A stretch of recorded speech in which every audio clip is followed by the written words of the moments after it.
Lamentation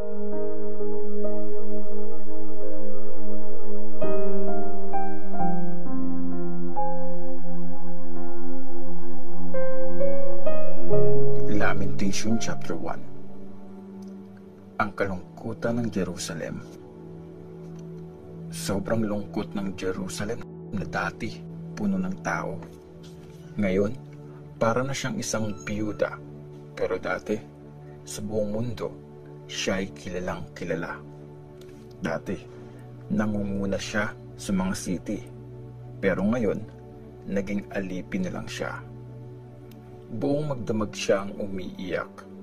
Basa ng luha ang mga pisngi niya.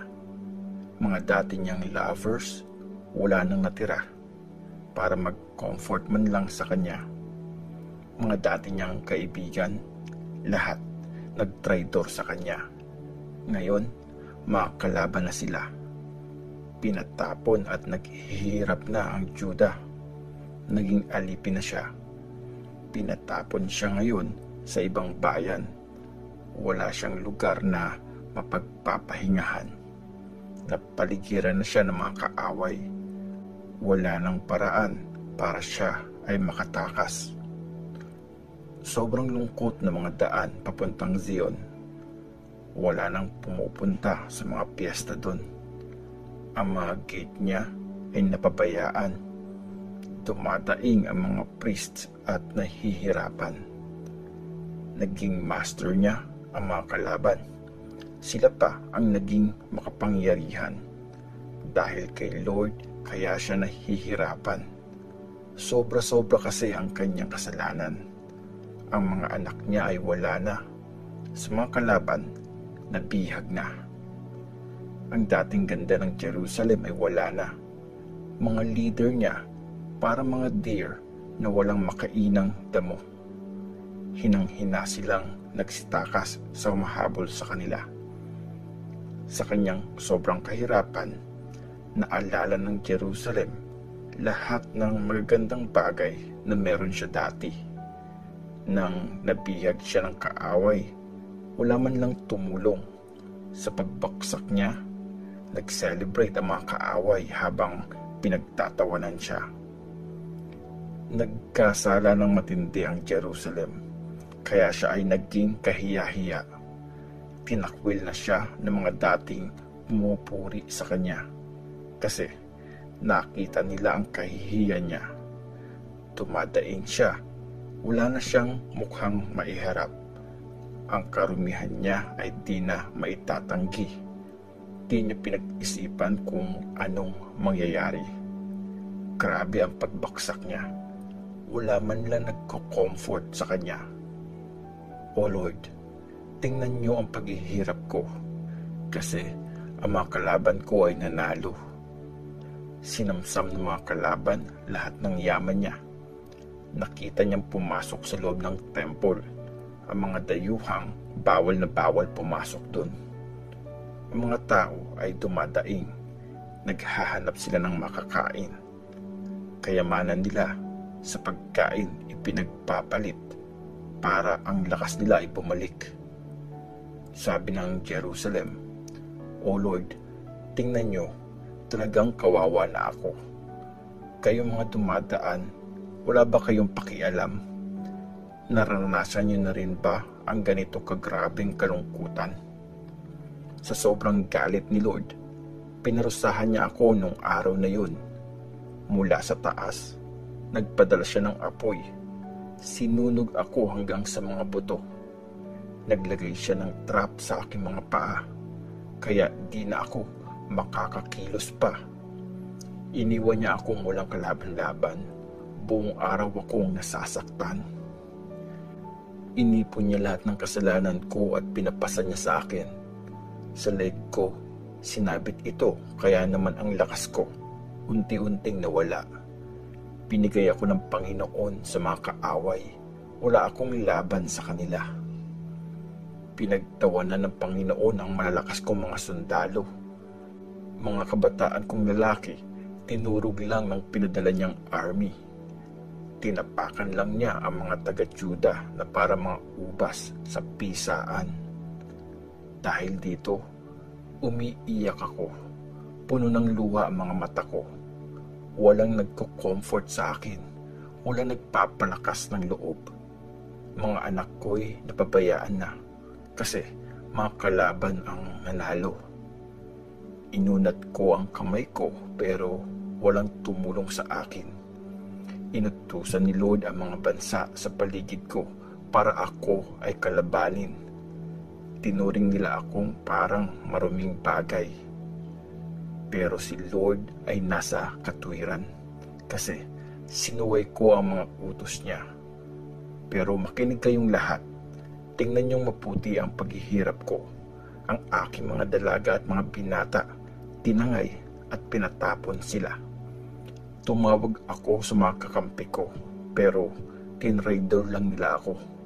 Ang aking mga priests at mga leaders, lahat sila, sa city ay namatay. Naghahanap sila ng pagkain para ang lakas nila ay bumalik. O Lord, tingnan niyo ang matinding paghihirap ko. Nadurog ang puso ko dahil sa pagsuway ko. Kahit saan ay may patayan, sa labas man o sa loob ng bahay. Narinig nila ang pagdaing ko, pero walang nagko-comfort sa akin. Tuwang-tuwa ang mga kalaban ko dahil sa parusa niyo sa akin.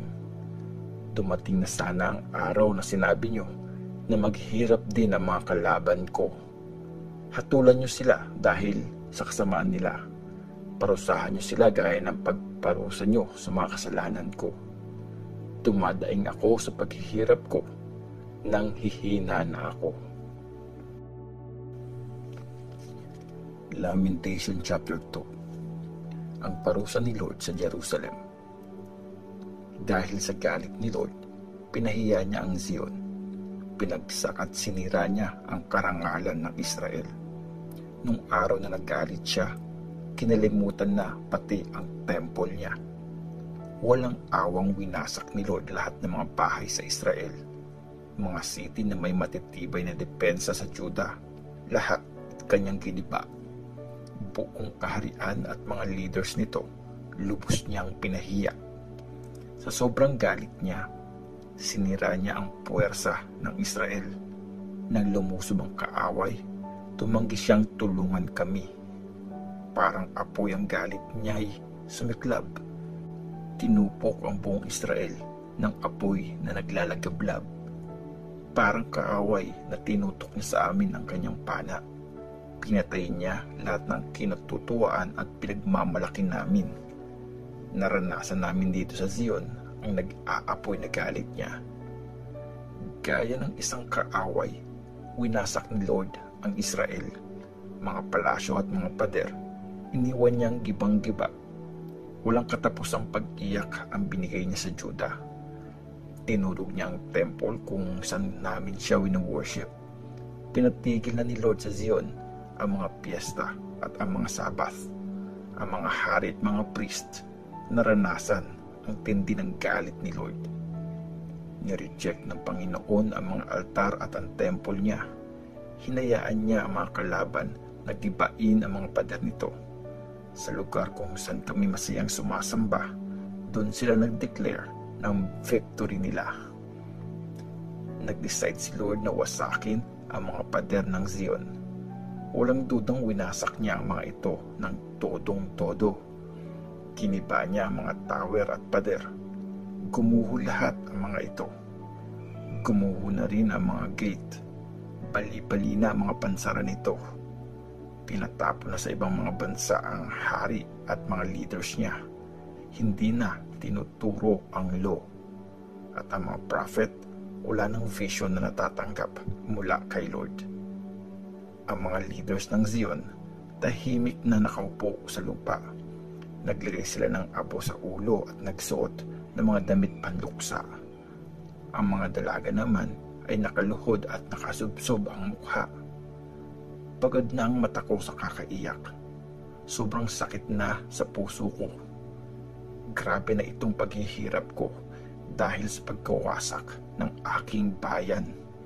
Mga bata at mga sanggol nakahandusay na lang sa mga daanan. Sa sobrang gutom at uhaw, Umiiyak na lang sila sa kanilang mga nanay. Parang mga sugatang sundalo, basta na lang silang bumabaksak sa daan. Sa kantungan ng kanilang mga nanay, unti-unti silang namamatay. O Jerusalem, anong masasabi ko sa iyo? O Zion, bayan na mahal ko, paano kita i-comfort? Ikaw lang naghihirap ng ganito. Sinlawak ng dagat ang paghihirap mo. Meron pa bang makakapagpaginhawa sa iyo? Puro kasinungalingan ang vision ng mga prophet mo. Di nila ine-expose ang mga kasalanan mo para sana makabalik ka sa bayan mo. Hindi ka na dapat magsisi. Ang maling payo nila. Pinagtatawanan ka lang ng mga taong tumataan. Umiiling at tumatawa na lang sa pagkawasak ng Jerusalem. Sabi nila, ito ba ang city na pinagmamalaki dahil sa perfect nitong ganda at nagpapasaya sa bawat isa? Pinagtatawanan ka at nilalait ng mga kaaway mo. Sabi pa nila, nawasak na natin sila. Ito na ang araw na hinihintay natin. Ginawa na ni Lord kung anong winarning niya. Walang awa niya tayong winasak, gaya ng sinabi niya noon. Binigay niya ang panalo sa mga kalaban at hinayaan niyang lakas nila'y ipagyabang. O Zion, dumain ka ng malakas kay Lord. Araw-gabi, hayaan mong umagos ang luha mo na parang ilog.